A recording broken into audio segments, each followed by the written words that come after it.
네, 안녕하세요. QM 벤츠입니다. 네, 오늘은 노트북을 제가 가지고 나왔는데요. 네, 너무나 유명한 모델이죠. LG 그램입니다. 네, LG 그램 하면은 사실 역사가 제법 됐습니다. 이제는 원래 2014년부터 시작했는데 등장할 때부터 굉장히 큰 파란을 일으켰죠. 무엇보다 울트라북이라는 플랫폼 안에서 경량화 기술로 무려 1kg가 되지 않는 그런 압도적인 가벼움을 자랑하면서 소비자분들의 어떤 브랜드 각인에 굉장히 크게 성공한 모델이 아닐까, 저도 그렇게 생각이 드는데요. 저도 실제로 지금 2018년에 LG 그램을 구입을 해서 지금까지 사용을 하고 있는데, 무엇보다 사무 용도로 활용하시는 분들한테는 이만한 모델도 없다, 그렇게 제가 이미지를 가지고 있습니다. 자, 그래서 오늘 들고 나온 제품은 그 LG 그램의 가장 최신 모델 16G90Q가 되겠습니다. 네, 이번 모델이 굉장히 특별한 이유는 바로 LG 그램 최초로 내장 그래픽이 아니라 엔비디아 지포스 그래픽 카드를 탑재했다는 것인데요. 그래픽 카드라기보다는 정확히 말씀드리면 모바일 프로세서가 되겠죠. 바로 지포스 모바일 RTX 2050을 탑재했고요. 그 다음에 인텔 12세대 엘더레이크 i7 1260P를 탑재해서 CPU 그리고 GPU 성능을 좀 모두 개선한 모델이 아닐까, 그런 생각이 들 정도로 강력한 모습을 자랑합니다. 이렇게 스펙 그리고 여러 가지 특징들이 굉장히 많은데 먼저 언박싱부터 하고 제가 하나하나 여러분들한테 강점을 소개해 드리도록 할게요. 자, 지금 제가 책상 위에 그램 패키지를 올려놨는데 이거를 바로 열어서 보도록 하죠. 네, 이렇게 LG에서는 환경 보호를 위해서 친환경 소재로 만든 무지 박스를 이렇게 제작한다고 합니다. 그래서 구성품도 하나같이 재활용을 염두에 둔 그런 액세서리를 살펴볼 수 있는데, 먼저 뚜껑을 열자마자 바로 나오는 게 되게 새로운 게 좀 눈에 들어오는데요. 이게 사실은 뭔가 만들 수 있게 이렇게 구성되어 있는데, 사실 제품을 보호할 수 있는 윗 판때기, 판때기 역할도 하지만, 지금 보시면 이제 숫자들이 보이는데 이게 바로 캘린더입니다. 근데 단순히 캘린더가 아니고 사실 조립하기 되게 쉬워요. 파츠가 몇 개 없는데 하나, 둘, 셋, 넷, 5개. 이 5개를 오른쪽에 위치한 설명서대로 조립을 하면 캘린더 겸 연필꽂이가 됩니다. 그래서 이거를 제가 직접 조립해 보지는 않았는데 조립하기는 굉장히 쉬울 것 같고, LG가 항상 어떻게 친환경 재질이라든지 어떤 업사이클이 가능한, 즉 재활용이 가능한 그런 정신을 강조하다 보니까 단순히 제품을 보호하는 어떤 보호제로서의 역할뿐만 아니라 실제로 조립을 해서 캘린더, 연필꽂이까지 역할을 겸할 수 있는 아주 그런 효율적인 구성을 택한 것 같아요. 이런 구성은 일반적인 제품에서는 찾아볼 수 없는 그런 섬세함이기 때문에 LG가 확실히 섬세하게 챙긴 것 같습니다. 그래서 매력을 느끼시는 분들은 책상 위에 이런 거 조립해서 올려두셔도 괜찮을 것 같네요. 그다음에 좀 눈에 띄는 게 여기 있어요. G라는 엠블럼, 즉 LG 그램의 상징이죠. 이 엠블럼을 통해서 살짝 잡아당기면 바로 노트북이 꺼낼 수 있게끔 이렇게 나와 있고, 키스킨이 있고요. 자, 오른쪽에는 어댑터가 있을 것 같은데, 이렇게 조그맣게 전원 어댑터가 있네요. 구성은 아까 보여드렸던 이 캘린더 외에도 어댑터가 있고 이렇게 키스킨, 그냥 간단합니다. 이렇게 되어 있습니다. 그리고 이 어댑터 크기가 생각보다 이렇게 크진 않아요. 어댑터가 LG 그램에서 항상 선보이는 그 좀 예쁘장한 디자인이에요. 이렇게 곡선도 가미되어 있고, 이 어댑터 디자인이고 작으면서도 그렇게 무겁지 않아서 사실 어댑터 무기만 하더라도 노트북 휴대성 면에 있어서 굉장히 고려 대상이 될 수 있거든요. 그런 측면에서는 무게의 수준이 적당하다 혹은 가볍다, 저는 이렇게 좀 긍정적으로 평가하고 싶고요. 그 다음에 랩톱으로 연결되는 타입은 썬더볼트 타입 C 규격으로 노트북에 이렇게 좀 연결이 됩니다. 자, 좀 노트북을 이제 좀 꺼내보고 싶은데, 이렇게 굉장히 좀 포장이 깔끔하고, 또 여기에 비닐이 하나 있어요. 보호 필름이 부착되어 있는데, 요거 제가 처음에 살 때, 저는 좀 여러분들은 어떤 타입인지 모르겠는데 저는 제품 사면은 이런 비닐 무조건 다 떼어내거든요. 그 이유가 뭐냐면 이 비닐이 오래되면 이 경계면에 먼지가 많이 끼기도 하고, 그 다음에 나중에 좀 떼어내려고 하면 이 접착면에 먼지나 어떤 때가 많이 끼거든요. 그래서 저도 바로 지금 떼어내도록 하겠습니다. 요거 보호 필름을 근데 뭐 취향이니까 이런 거 안 떼고 사용하신 분들은 그대로 사용하신 분들도 계시더라고요. 쉽게 잘 떨어집니다. 네, 이렇게 비닐을 제거하면 네, 영롱한 LG 그램. 굉장히 그램으로 심플한 로고만 노출하고 있고, 이 재질감을 좀 전 중요하게 생각하는데 약간 매트하면서도 매끈한 그런 느낌이에요. 너무 미끄러지지 않고.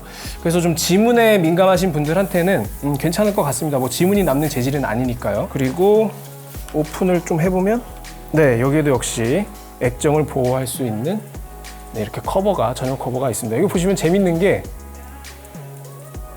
자, 여기 16이라고 되어 있죠. 네, 16이라는 숫자가 뭘 뜻하냐?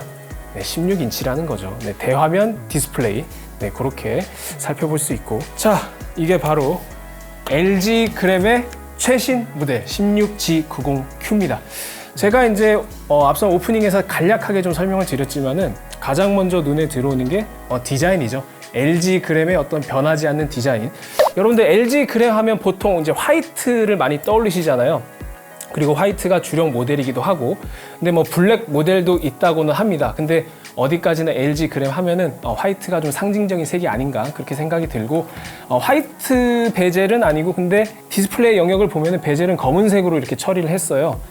그래서 아무래도 화이트 베젤 하면은 조금 화면이 좁아 보이는 그런 느낌도 들 수 있기 때문에 검은색으로 처리한 거는 괜찮은 디자인적 요소인 것 같습니다.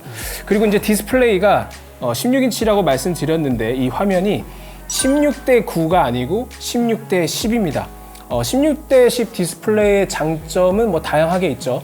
원래 PC 모니터 분야에서는 과거에는 이제 16:10 모니터가 주류로 한때 시장을 잠식을 했었죠. 이제 그러다가 이제 16:9 표준한테 좀 밀린 감이 있는데, 근데 그건 어디까지나 어떤 영상 콘텐츠 그리고 게임 콘텐츠에 한정했을 때 16:9가 좀 표준이 될 수 있겠지만 16:10의 장점은 여전히 유효합니다. 실제로 지금 이 LG 그램의 디스플레이 해상도도 WQXGA라는 해상도인데 풀어서 설명하면 2560 by 1600 해상도입니다. 그래서 여러분들이 사무용도로 쓰실 때, 특히 문서라든지 아니면 인터넷 브라우징을 할 때 일반적인 16:9 디스플레이보다는 세로 픽셀이 더 많기 때문에 조금 더 효율적인 업무 공간을 연출할 수 있지 않을까 그렇게 생각이 들고요. 그다음에 과거에는 LG 그램 디스플레이가 글레어 방식이었습니다. 글레어 방식이어서 좀 야외라든지 조금 조명이 많은 환경에서는 눈이 부시는 현상이 있었는데, 지금 이 제품 같은 경우에는 안티 글레어 25%가 적용돼서 눈부신 효과가 조금 많이 줄어든 그런 모습을 보여주고요. 그 다음에 최대 밝기는 350 니트, 네, 스펙상 350 니트이고 DCI-P3 99%입니다. 자, 그리고 이제 LG 그램이니까 과연 그램이라고 불릴 수 있는 무게를 가지고 있는지 궁금해하실 텐데, 무게는 스펙상 1285g이었고요. 물론 과거에는 1kg 미만의 제품에 좀 특정을 해가지고 그램을 생산했었는데, 이제 조금 더 고상이 되다 보면서 1kg 초반대도 그램이라는 브랜드를 통해서 이렇게 출시가 되고 있습니다. 사실 1kg 초반대라고 하더라도 어떤 성능이나 퍼포먼스, 휴대성까지 고려하면 전혀 나쁜 게 아니기 때문에 여러분들이 항상 그 LG 그램을 말할 때 퍼포먼스에 대한 아쉬움을 달래기 위해서는 어쩔 수 없는 선택이다. 그리고 이 무게를 고려하고서라도 충분한 성능, 그리고 지금 이 모델 같은 경우는 무려 지포스 모바일 프로세서가 들어있기 때문에 아무래도 LG의 기술력이 총집대성된 그런 설계를 보이지 않나 그런 생각이 드네요. 이제 키보드를 한번 보실 텐데, 키보드는 네, 넘록 패드까지 모두 되어 있는 그런 구성이에요. 간혹 이제 크기 때문에 이런 넘패드를 생략하는 경우도 있는데, LG는 이제 16인치의 대화면 디스플레이를 탑재함으로써 넘패드도 이렇게 잘 마련하고 있고, 터치패드가 상당히 거대합니다. 지금 보시면 위치가 정중앙은 아니고 약간 왼쪽에 위치하고 있는데, 워낙 터치패드가 넓기 때문에 사실 여러분들이 실제로 타이핑을 할 때는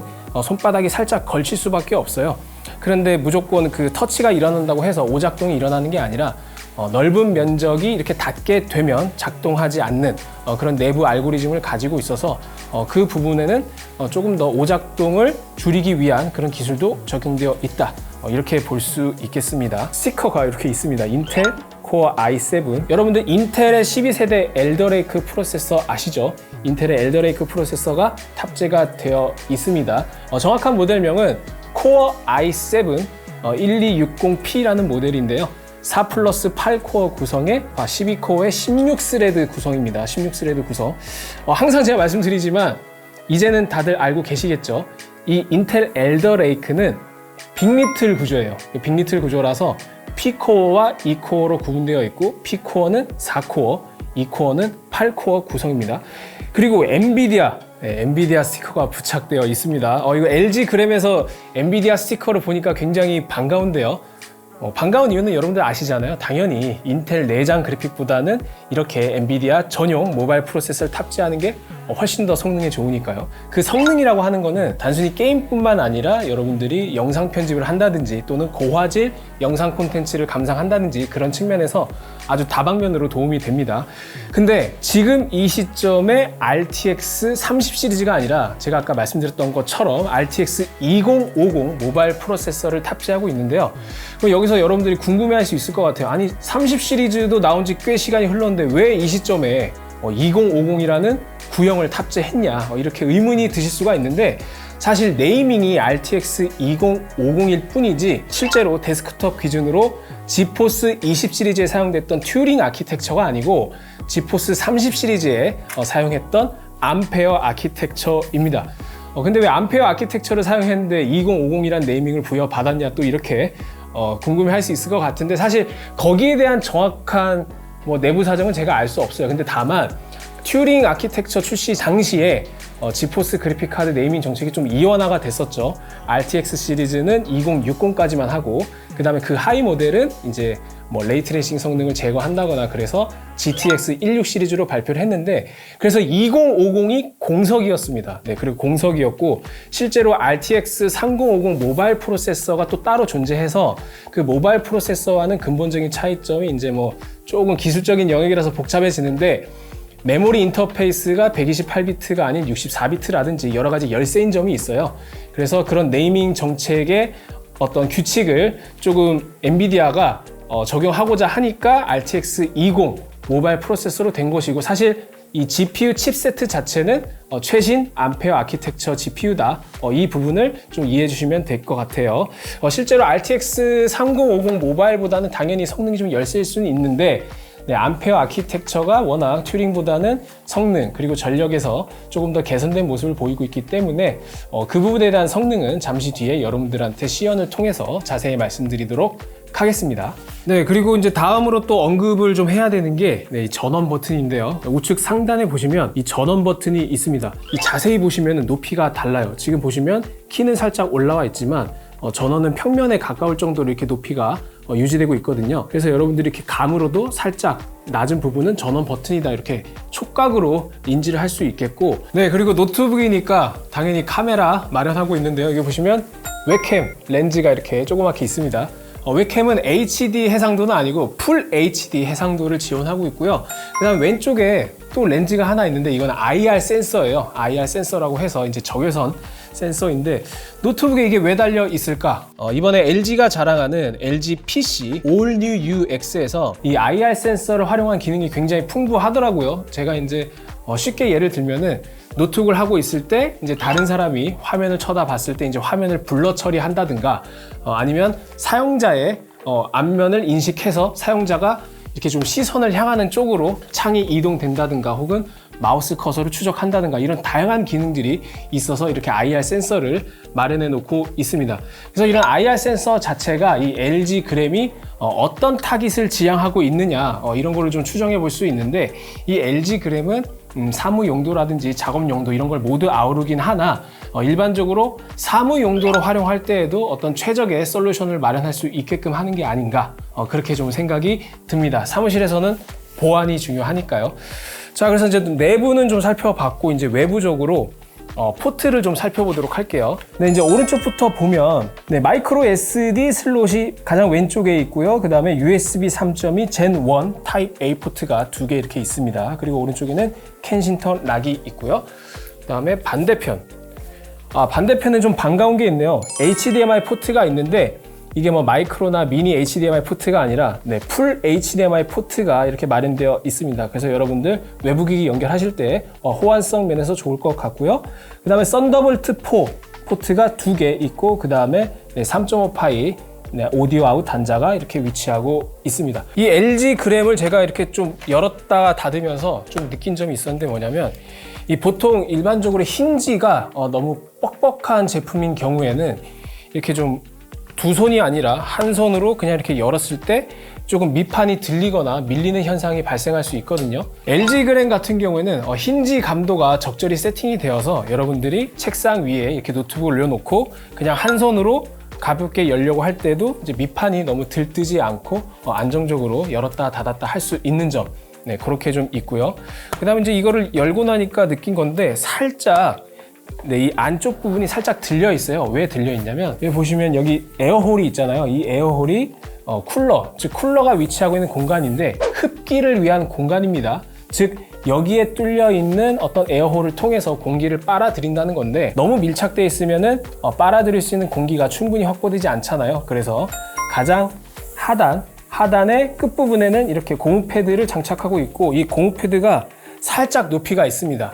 그래서 지면으로부터 살짝 이격을 통해서 흡기를 할 수 있는 공간을 마련해주는 그런 설계도 볼 수 있었고요. 자, 그리고 이제 LG 그램에서 또 제가 이제 좀 강조해드리고 싶은 게 있는데요. 사실 노트북이라는 거는 어떻게 보면 완제품 PC거든요. 완제품 PC 개념으로 생각할 수도 있는데, 기존의 단점으로 많이 지적되던 영역들이 있어요. 바로 뭐냐면 이 소프트웨어 부분.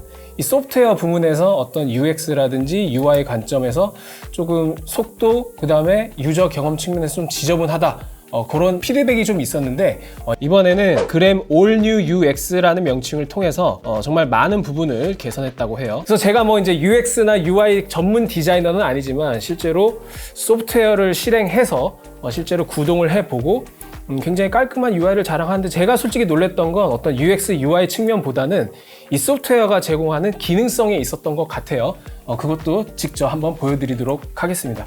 자, 이제 외부적인 건 좀 살펴봤고, 직접 한번 LG 그램을 구동해서 소프트웨어도 좀 살펴보고 좀 더 세부적인 내용을 알아보도록 하겠습니다. 네, 지금 LG 그램 16G90Q를 처음 구동했을 때 볼 수 있는 화면인데요. 윈도우 11을 탑재하고 있고, 그 다음에 바탕화면이 이게 바로 그램 월페이퍼입니다. 그램 고유의 엠블럼을, 이거 G자인 것 같아요. 엠블럼을 이렇게 좀 형상화해서 예쁘게 디자인한 것 같은데, LG가 어떤 그램의 브랜드의 아이덴티티를 좀 꾸준하게 효율적으로 좀 그 사용자들한테 전달하려고 노력을 많이 하는 것 같아요. 그래서 이런 디테일한 감성은 아주 좋고요. 그 다음에 이제 처음 구동을 했으니까 LG가 자랑했던 스펙을 좀 봐야 될 텐데, 당연히 기본이죠. CPU-Z랑 GPU-Z를 실행을 해서 확인해 보도록 할게요. 자, 먼저 CPU-Z인데요. CPU-Z를 실행했을 때 인텔 코어 i7 엘더 레이크, 인텔 12세대 프로세서입니다. 그리고 이제 코어 구성을 봐야 되는데, 여기 밑에 보시면 4P 플러스 8E라고 돼 있고 스레드는 16이라고 표기가 돼 있어요. 이 4P 8E는 문자 그대로 4개의 퍼포먼스 코어와 8개의 에피션트, 즉 E코어가 탑재가 되어 있다. 그리고 스레드는 P코어는 하이퍼 스레딩을 지원하니까 8 플러스 8 해서 16개 이렇게 구성이 되어 있습니다. 아무래도 인텔 12세대 프로세서는 기존의 11세대, 좀 실망스러웠죠. 11세대 플랫폼에서 훨씬 더 효율적인 IPC 향상, 그리고 성능을 보여줬기 때문에 여러분들이 일반적인 영상 작업이라든지 게이밍에서 훨씬 더 좋은 성능을 보여주리라는 건 뭐 자명한 사실이겠죠. 이렇게 인텔 12세대 엘더레이크 CPU를 탑재했다는 게 사실 노트북 플랫폼 입장에서는 뭐 굉장한 축복이라고 볼 수도 있고 좋은 소식인데요. 인텔이 뭐 9세대, 10세대, 11세대 들어오면서 뭐 지속적인 개선이 있긴 했으나 어떤 절대적인 성능 면에서는 좀 지지부진한 그런 감이 있거든요.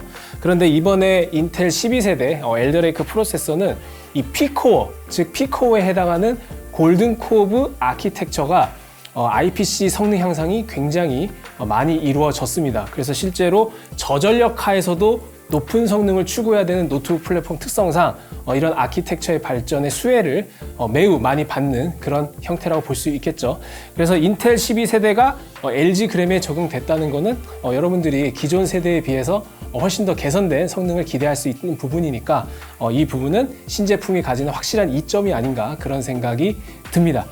자, 그 다음에 이제 GPU를 좀 봐야 될 텐데 LG 그램 최초로 내장 그래픽이 아닌 지포스 모바일 프로세서를 탑재했다고 제가 말씀드렸는데 네, 그 칩세트는 RTX 2050입니다. 네, 여기 정확하게 RTX 2050이라고 표기가 되어 있죠. 그리고 서브 벤더, 네, 제조사는 LG 일렉트로닉스라고 또 LG가 정확하게 표기가 되네요. 신기하게. 그리고 쉐이더, 즉 쿠다 코어를 말하는데 쿠다 코어는 2048개가 탑재가 되어 있습니다. 그리고 이제 부스트 클록이 1155MHz고요. 그 다음에 내부적으로는 리사이저블 바가 활성화가 되어 있습니다. 근데 사실 노트북은 항상 어떤 클럭과의 싸움이거든요. 이제 노트북 특성상 전력 제한 레벨을 높게 가져갈 수 없고 아주 극도로 제한된 TDP 안에서 성능을 발휘해야 되기 때문에 데스크톱 프로세서와 비교했을 때 이 부스트 클럭이라는 것이 조금 더 유동폭이 클 수 있다는 점은 우리가 좀 알아야 되고요. 퀘이사존에서는 하드웨어 전문 커뮤니티답게 LG가 제공하는 저소음, 권장, 그리고 고성능 프리셋에서 이 부스트 클럭이 어떻게 변화를 이루는지 그런 것도 자세하게 테스트를 했으니까 여러분들 영상 끝까지 지켜봐 주시길 바랍니다. 자, 그 다음에 RTX 2050 이 GPU-Z를 모두 살펴봤으니까 다음은 좀 소프트웨어를 한번 봐야겠죠. 네, 지금 제가 LG 스마트 어시스턴트라는 그런 소프트웨어를 실행했는데 전반적으로 약간 보랏빛, 바이올렛빛으로 조금 통일을 한 것 같아요. 색감을. 디자인 콘셉트를 통일하려는 노력이 좋은 것 같고요. 최초 실행했을 때 사용자가 이 노트북을 어떤 용도로 활용할 것인가에 대해서 아주 친절하게 프리셋을 마련하고 있습니다. 가장 상단에는 스터디, 시네마, 워크, 아웃도어, 사용자 지정 이렇게 좀 아주 쉬운 표기로 안내를 하고 있는데 사실 이런 것들을 선택할 때마다 내부적인 어떤 소음 수준이라든지 그 다음에 성능을 조금씩 조절하는 그런 프리셋이라고 이해하시면 되고요. 밑으로 가게 되면은 조금 더 직관적인 내용들이 들어옵니다. 간편 설정으로 보안 모드가 있는데 이 보안 모드가 뭐냐면 이것을 활성화하게 되면 카메라와 마이크가 모두 비활성화돼요. 그래서 여러분들 노트북 사용하시면 이제 그 웹캠 카메라 같은 거를 별도의 어떤 테이핑이라든지 그런 걸로 가려놓는 분들 계신데 단순히 보안 모드를 클릭함으로써 그런 외부 입력이나 침투를 조금 막을 수 있지 않나 그런 기능이라고 좀 보고요. 그 다음에 웹캠 마이크도 여기서 간편하게 활성화 비활성화 가능하고 밑에 보면은 아주 재밌는 기능이 있어요. 인스턴트 부팅이라는 게 있습니다. 이 인스턴트 부팅이 뭐냐면 이 기능을 활성화하면 노트북을 염과 동시에 전원 버튼을 누르지 않아도 자동으로 부팅이 됩니다. 그래서 어차피 노트북을 연다는 거는 노트북을 사용한다는 뜻이니까 간편하게 빠르게 항상 쓰고 싶다 이런 분들은 인스턴트 부팅을 활성화하는 게 좋고요. 네, 여기서도 단축키로도 활용이 가능하지만 여기서도 터치패드를 활성화하거나 비활성화할 수 있습니다. 다음은 이제 성능에 아주 직관적으로 연결이 된 냉각 모드라는 게 있는데 세 가지가 있어요. 저소음 모드, 권장 모드, 고성능 모드가 있습니다. 저소음 모드는 가장 조용한 모드를 자랑하고요. 아무래도 펜 속도가 좀 떨어질 수밖에 없겠죠. 펜 속도가 떨어진 만큼 CPU나 GPU의 부스트 클럭이 조금 낮게 유지가 될 테고요. 그 다음에 권장은 그거보다는 조금 더 전력 제한 레벨을 조금 더 허용해주는 단계, 그리고 고성능은 배터리 지속 시간이라든지 소음을 포기하고서라도 조금 더 높은 성능을 지향할 때 그런 모드입니다. 그리고 색온도를 되게 간편하게 조절할 수가 있어요. 색온도라는 거는 보통 왼쪽으로 가면 이렇게 차가운 색감을 자랑하고요. 색온도를 오른쪽으로 주면 좀 더 따뜻하게 이렇게 조절할 수가 있는데 블루라이트 차단이라든지 다양한 기능들을 제공한 디스플레이도 많은데 그냥 간편하게 전반적인 색온도를 낮춤으로써 여러분들이 주변 환경이 어둡거나 또는 야간에 그 밝은 화면에서 글자를 읽어야 할 때는 조금 색감을 따뜻하게 하는 게 눈 건강에 좀 도움이 되겠죠. 자, 이런 기능들이 전면 메뉴에 이렇게 위치하고 있습니다. 이 AI 소음 제거라는 것도 있는데 이 AI가 붙어서 좀 거창할 수 있지만은 마이크 입력 시에 어떤 방향성을 조절해서 단방향이라든지 혹은 전방향에서 입력이 되는 그런 잡음을 조금 줄여주는 그런 기능이라고 보시면 될 것 같아요. 그 다음에 키보드 설정에는 조명 세기도 조절할 수가 있고요. 기본적으로 이 키보드 조명은 화이트로 점등이 되고, 그 다음에 자동 꺼짐 기능이 있습니다. 그러니까 항상 켜져 있는 것보다는 이제 사용하지 않을 때 30초, 1분 이렇게 지정을 해서 자동으로 LED가 꺼질 수 있도록 조절이 가능하고, 전원 설정에서도 조금 더 수명 연장을 할 수 있게끔 기능들을 마련하고 있는데, 여기 인상적이었던 거는 배터리 수명 연장 기능이 있어서 우리가 충전을 하더라도 100% 완충 기준이 아니라 배터리 용량의 80%를 기준으로 완충되는 그런 기능을 가지고 있습니다. 왜 이런 기능이 있는지 좀 의아해 하실 수 있는데, 사실 배터리라는 게 100% 완충했다가 또 완전 방전됐다가 이런 현상을 지속되면은 이 전반적인 배터리 성능의 수명에 굉장한 악영향을 끼치거든요. 그래서 충전을 80% 레벨로 제한함으로써 좀 노트북을 좀 오랫동안 잘 사용하고 싶다, 그런 분들한테는 이 기능도 적절하게 사용하시면 좋을 것 같습니다. 네, 아까 이거 AI 소음이나 그런 건 다 살펴봤던 거고요. 그래서 전반적으로 UX가 예전에는 이 폰트도 되게 조그맣고 메뉴 구성이나 그런 게 좀 조잡한 느낌이 있었다면, 이번에는 어떤 컬러의 색 배합이라든지 그 다음에 아이콘을 통해서 굉장히 심플하게 구성한 점은 LG가 이번에 UI UX를 많이 개선했다 라는 말처럼 조금 개선된 부분이 보이는 것 같아서 좋은 것 같아요. 왜냐면 이 노트북이라는 게 결국은 어떤 하드웨어적인 스펙 그리고 성능 이런 것뿐만 아니라 완제품 PC로서 제공되는 소프트웨어도 이 제품의 가치를 결정하는데 굉장히 좋은 요소가 되거든요. 그래서 이런 소프트웨어적인 완성도는 일반적인 중소기업이라든지 그런 측면에서는 좀 기대하기 힘든 부분이 있습니다. 근데 LG는 이런 것들을 잘 마련해 놓고 있다, 이런 건 하나의 포인트인 것 같고요. 자, 그래서 직접 노트북을 켜서 제가 CPU, GPU 그런 거 사양도 보고 소프트웨어도 좀 간략하게 다뤄봤는데, 이 K사존에서 이번에 제가 말씀드렸던 저소음, 권장, 그리고 고성능 모드 이렇게 3개 프리셋에서 다양한 환경을 좀 테스트를 했거든요. 이번에는 측정 자료를 살펴보면서 설명 이어가도록 하겠습니다.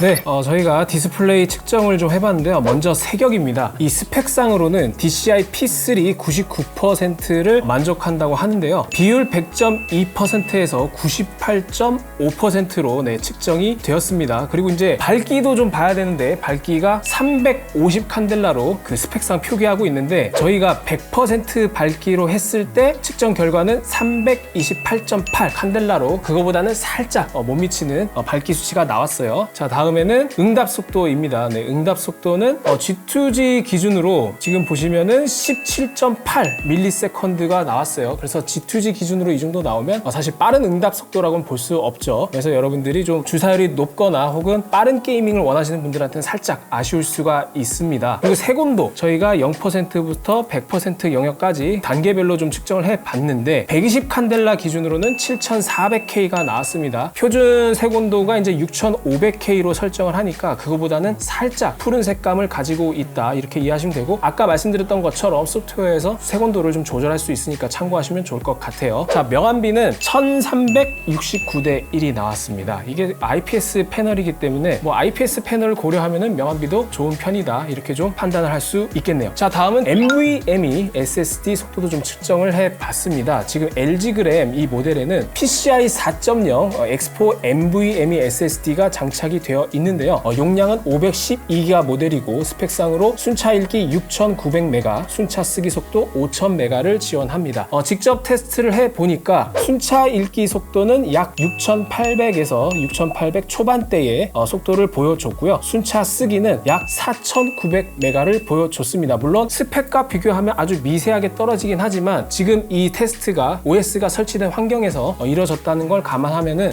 충분히 스펙상 보이는 속도를 준수한다, 이렇게 좀 결론을 내릴 수가 있겠습니다. 자, 다음은 저희가 배터리 지속 시간을 좀 측정을 해봤어요. 배터리 지속 시간은 PC마크에서 제공하는 전력 옵션에서 저소음 모드로 하고, 그 다음에 윈도우 배터리는 최고 전원 효율성으로 설정을 했을 때의 결과인데, 지금 보시면은 13시간이 넘는 배터리 지속 시간을 보였습니다. 자, 이제 핵심인데 CPU와 그 다음에 그래픽카드 성능을 좀 알아봐야겠죠. 네, 먼저 CPU 퍼포먼스를 좀 알아보기 위해서 저희가 시네벤치 R23을 구동을 했습니다. LG LG그램에 탑재된 CPU는 인텔 코어 i7 1260P인데요. 싱글 코어에서 1629점, 그리고 멀티코어에서 8900점을 기록했습니다. 이 점수가 어느 정도 수준이냐, 이게 중요한데 데스크톱 프로세서와 비교했을 때 인텔 코어 i5 11600을 살짝 상회하는 그런 점수를 보여줬어요. 11세대만 하더라도 엘더레이크에 비해서는 사실 IPC가 많이 딸리긴 하지만 그럼에도 불구하고 이 모바일 프로세서가 데스크톱 11600을 좀 상회한다, 이런 결과치는 상당히 준수한 결과입니다. 그래서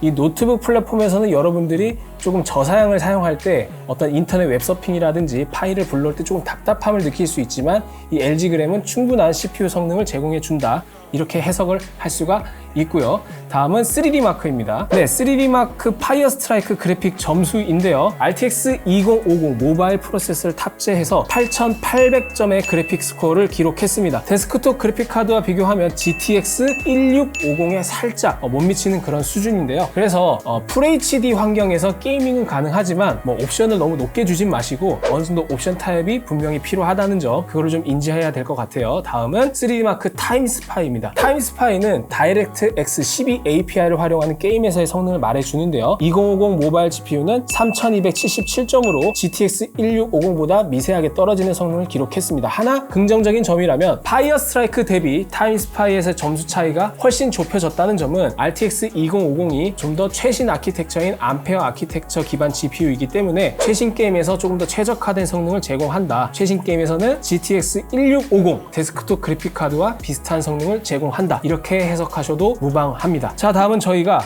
최초에 말씀드렸던 3종의 프리셋을 가지고 클록이 어떻게 차이 나는지 이거를 좀 살펴볼 텐데요. 먼저 CPU 클록입니다. 엘더레이크는 P코어와 E코어로 구성되어 있는데 사실 성능의 가장 변수를 가지고 있는 건 P코어거든요. P코어를 저소음, 권장, 고성능 모드로 했을 때 클록이 어떻게 변화되는지 지금부터 살펴보도록 하겠습니다. 지금 그래프가 나오고 있는데요. 파란색 그래프는 저소음, 오렌지색 그래프는 권장, 빨간색 그래프는 고성능입니다. 저소음과 권장의 차이는 사실 비슷해요. 비슷한데 권장에서 조금 더 안정적으로 높은 클럭을 유지한다 정도가 있고, 의미 있는 성능 차이를 위해서는 확실히 고성능 모드를 적용하시는 게 좋습니다. 지금 저소음 모드에서는 평균 클럭이 956.4MHz였는데 권장에서는 1095.8MHz로 약 140MHz 차이밖에 안 나거든요. 근데 고성능 모드로 작동했을 때는 CPU 클럭이 평균 2.5GHz 정도를 보여줬습니다. 그래서 여러분들이 조금 영상 편집이나 아니면 렌더링 작업 같은 걸 할 때는 고성능 모드로 사용하시는 게 좋겠습니다. 얼마 전에 다이렉트X 11 업데이트도 하고 스팀으로 글로벌 런칭까지 기록한 아주 인기 있는 게임입니다. 저희가 로스트 아크를 중간 옵션으로, 그 다음에 FHD 해상도에서 영광의 벽, 실리안의 선언 구간이라는 아주 GPU 부하가 높은 그런 구간을 선정했는데 평균 프레임은 57.9프레임으로 60프레임은 마크하지 못했어요. 조금 아쉽긴 한데 57.9프레임으로 조금 프레임 레이트가 왔다 갔다 하는 게 보이시죠? 근데 마지막에 이 실리안의 선언 구간이 부하가 테스트 구간이 지속되면 지속될수록 조금 더 높아지는 그런 특성이 있어서 프레임이 좀 떨어졌다, 그렇게 이해하시면 되고, 이 그래픽 부하는 평소에 어떤 한적한 필드의 사냥 구간이라든지 그런 부분보다는 훨씬 더 부하가 높기 때문에 여러분들이 조금 혼자서 솔프를 할 때는 조금 더 높은 프레임을 기대할 수가 있습니다. 자, 다음은 배틀그라운드고요. 배틀그라운드는 조금 더 높은 성능을 보여줬어요. 저희가 베리 로우 옵션을 적용했는데 평균 81프레임, 이 정도면 괜찮지 않을까 싶은데, 왜냐면 이게 고주사일 모니터가 아니잖아요. 그래서 여러분들이 고화질 옵션에 조금 욕심이 없다면 충분히 LG 그램으로도 배틀그라운드 구동이 가능하다, 여기에 좀 의의를 두시면 좋을 것 같습니다. 자, 마지막으로 레인보우 6 CG입니다. 레인보우 6 CG를 넣은 건 인기 있는 FPS 게임이기도 하지만 워낙 최적화가 잘 돼 있어요. 무엇보다 API가 벌칸 API를 사용해서 그래픽카드, 즉 GPU 본연의 성능을 끌어내는 데 좀 최적화가 되어 있는데, 아니나 다를까 평균 프레임이 133프레임이 나왔습니다. 이게 LG 그램의 성능이 괜찮다는 것도 한몫하겠지만 워낙 게임이 최적화가 잘 되어 있어가지고 레인보우 6 CG를 즐기시는 분들한테는 LG 그램으로 얼마든지 좋은 게이밍 가능하지 않을까, 네, 그렇게 생각이 듭니다. 자, 이제 부스트 클럭을 좀 살펴봤으니까 실질적으로 프리셋별로 전력도 봐야 되는데요. 고성능 모드를 적용했을 때는 풀로드 평균 58.7W, 피크치는 66W를 보였고요. 그 다음에 저소음과 권장 모드에서는 좀 비슷합니다. 평균 풀로드는 35에서 40W, 피크치는 약 50W 수준에서 마크를 했습니다. 고성능을 했을 때 확실히 소비 전력이 높아지긴 하지만 여러분들이 주로 사용 용도가 영상이라든지 아니면 게이밍을 할 때는 고성능 모드로 고정해 놓고 사용하시는 게 좋을 것 같아요. 그렇게 드라마틱한 소비 전력 차이는 발생하지 않으니까요. 네, 저희가 또 전력을 살펴봤으니까 이번에는 로드하는 구간에서 GPU 클록이 어떻게 변화되는지 그것도 좀 상세하게 좀 봤습니다. 먼저 둠 이터널을 구동할 때 과연 프리셋 3종별 클록은 어떻게 차이 나는지 확인할 수 있었는데요. 저소음 모드에서는 최저 클록이 200MHz 그리고 최대 클록이 1500MHz, 평균 클록이 약 800MHz를 보였습니다. 여기 보시면은 고성능이 오히려 최대 클록이 상당히 낮거든요. 1000MHz가 약간 안 되는 수치니까요. 그래서 지금 그래프를 자세히 보시면 저소음과 권장은 초반에는 잠깐 아주 미세한 수치 차이로 굉장히 높은 클럭을 달성하고 있지만 그거는 GPU 로드가 낮을 때 아주 순간적인 수치이고 GPU 로드가 지속되는 구간에서는 어쩔 수 없이 전력 제한 레벨 때문에 굉장히 성능이 안 좋은 GPU 클럭이 대폭 떨어지는 그런 결과를 보이고 있기 때문에 안정적으로 고성능을 발휘하고 싶다. 그럴 때는 무조건 고성능 모드가 좋다는 점을 그래프를 통해서 확인할 수 있었고요. 그 다음에 GPU 로드도 마찬가지로 다음 그래프를 보면 GPU 로드가 고성능을 꾸준하게 99%에서 100%를 유지하고 있는데 저소음 모드와 권장 모드는 굉장히 널뛰기가 심합니다. 즉 전력 제한 레벨 안에서 어떻게든 부스트 클록을 유동적으로 조절하려고 하다 보니까 이렇게 GPU 로드도 널뛰기를 하는 그런 결과로 귀결되게 되었습니다. 그래서 여러분들 고사양 게임을 하실 때는 반드시 고성능 모드가 필요하다는 점 요거를 기억해 두시면 좋겠네요. 자, 이상으로 성능 테스트는 이제 모두 살펴봤고요. 마지막으로 저희가 열화상 카메라로 키보드 상판 온도를 좀 측정해 봤는데요. 저소음 모드일 때는 38.8도에서 43도, 권장 모드도 38.8도에서 42.4도로 대동소이합니다. 근데 고성능 모드에서는 아무래도 팬이 빠르게 돈다고 하더라도 CPU와 GPU의 발열이 높은 상황이기 때문에 전반적인 온도가 좀 높게 나타났어요. 47도에서 49.9도로 이렇게 나타났습니다. 네, 참고해 주시고요. 네, 열화상 카메라까지 모두 살펴봤으니까 저희가 이번에는 테스트한 결과가 아니라 직접 영상 편집 퍼포먼스를 저희가 좀 비교를 해보려고 해요. 그래서 여러분들 지금 화면에 보시면 저희가 이제 4K 영상 소스를 몇 개 준비를 좀 해봤는데 여기 보시면 저희가 직접 촬영을 한 거고요. 파일 정보 보시면은 해상도 3840에 2160 나와 있고 뭐 기준 프레임 30프레임 이렇게 나와 있습니다. 4K 30p 영상인데 이거를 저희가 어도비 프리미어 프로를 구동을 해서 임포트를 해서 편집이 원활하게 가능한지 바로 확인해 보도록 할게요. 프리미어 프로를 실행을 해서 자, 프로젝트를 하나 생성하겠습니다. 네, 프로젝트가 생성이 됐네요. 네, 여기서 시퀀스를 또 생성을 하겠습니다. 시퀀스 프리셋은 저희가 사용하는 레드 R3D의 HD 4K, HD 4K가 3840-2160이고요. 그래서 4K HD에 30프레임을 생성을 할게요. 그리고 여기에 아까 제가 보여드렸던 영상을 인포트를 시켜야겠죠. 자, 임포트가 됐는데 이제 여기서부터 중요하죠. 소스 파일 한 개를 선택해서 제가 여기 타임라인 쪽에다가 딱 붙여놓고 그리고 일단 재생을 간단하게 해봤는데 좀 크게 볼까요? 지금 프리뷰를 제가 돌리고 있거든요. 근데 영상들이 딱딱딱 끊어지진 않고 충분히 재생이 가능합니다. 물론 비단처럼 부드럽진 않은데 여기서부터 조금 더 부드러움을 원하시는 분들은 이 프리뷰 화질을 조금 낮추시면 되겠죠. 네, 지금 프리뷰 화질에서도 뭐 문제가 없는 그런 화질이고 2분의 1로 하면은 이제 조금 더 원활하게 그렇게 가능합니다. 직접 뭐 프리뷰 단순히 돌리는 것 뿐만 아니라 제가 간단하게 뭐 영상 편집 잘 할 줄 모르는데 사실 솔직히 말씀드리면 원래 영상 전공이었어요. 20년 전에. 자, 여기서 단축키가 C였나? 네. 이렇게 좀 한번 잘라내볼까? 자, 여기서 드래그를 해서 그냥 요 부분을 통으로 날려보겠습니다. 날리고 다시 이어붙이고 네, 아주 초보적인 간단한 편집이죠. 네, 이렇게 컷 편집 4K 영상을 이제 컷 편집해서 잘라냈다가 이어붙이고 다시 프리뷰를 구동하는 아주 기초적인 그런 작업을 제가 흉내내 봤어요. 네, 흉내내 봤는데 보통 작업자분들 이야기 들어보니까 이렇게 어떤 저사양 노트북에서는 4K 영상 소스를 가지고 이런 간단한 컷 편집도 프리뷰 화질을 대폭 낮추거나 아니면 끊긴 현상을 대비해야 된다 이렇게 말씀 많이 해주셨는데 이 LG그램에서는 RTX 2050 그리고 이제 CPU도 좋은 게 들어갔잖아요. 1260P의 퍼포먼스에 의해서 얼마든지 컷 편집이 원활하다, 이렇게 결론을 내릴 수 있겠습니다.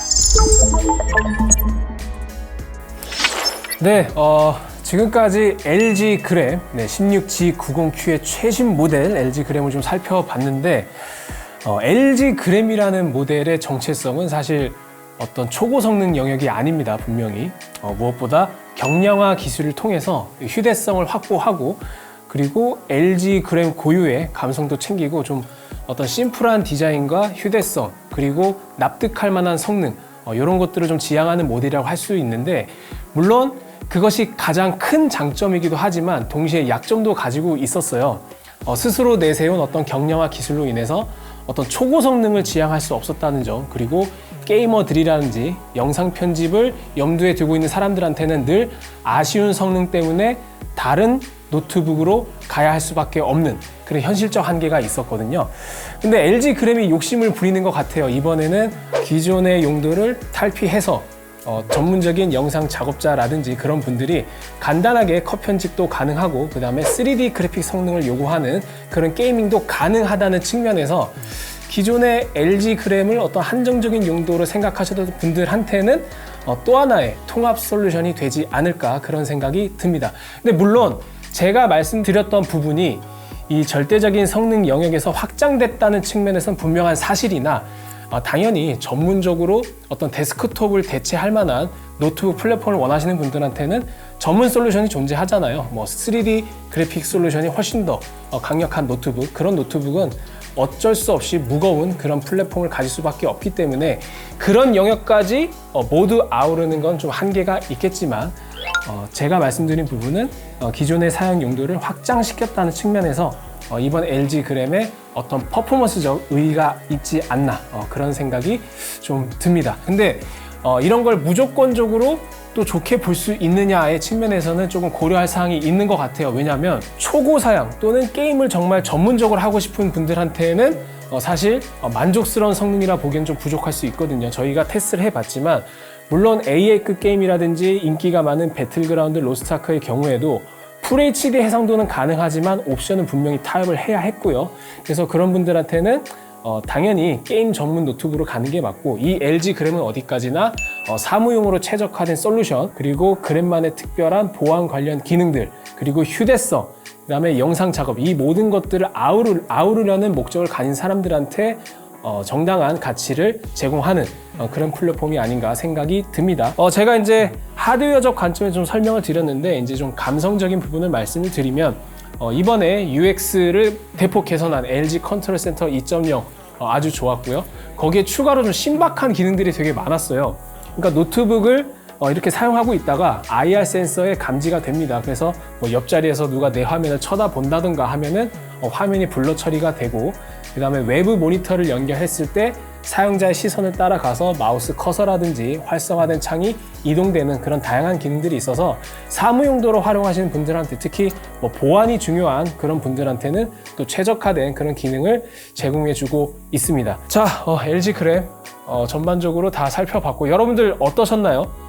저도 2018년부터 LG 그램을 꾸준히 사용해 왔는데, 사실 저는 휴대성과 좀 심플한 디자인, 이거 말고는 큰 매력은 사실 못 느꼈습니다. 고사양이 필요할 때는 여지없이 데스크톱 PC를 꺼내야 했는데, 점점 더 어떤 절대적인 성능에도 관심을 가지고 있는 이 LG의 그램 시리즈가 이 RTX 2050 프로세서를 어떤 기점으로 조금 더 발전할 수 있는 그런 계기가 보이는 것 같아서 더 밝은 미래를 기대할 수 있지 않을까, 그런 거를 생각해 볼 수 있었습니다. 네, 이상 QM 벤치였고요. 오늘 LG 그램처럼 저는 또 흥미로운 재미있는 제품으로 또 찾아오도록 하겠습니다. 여러분 안녕!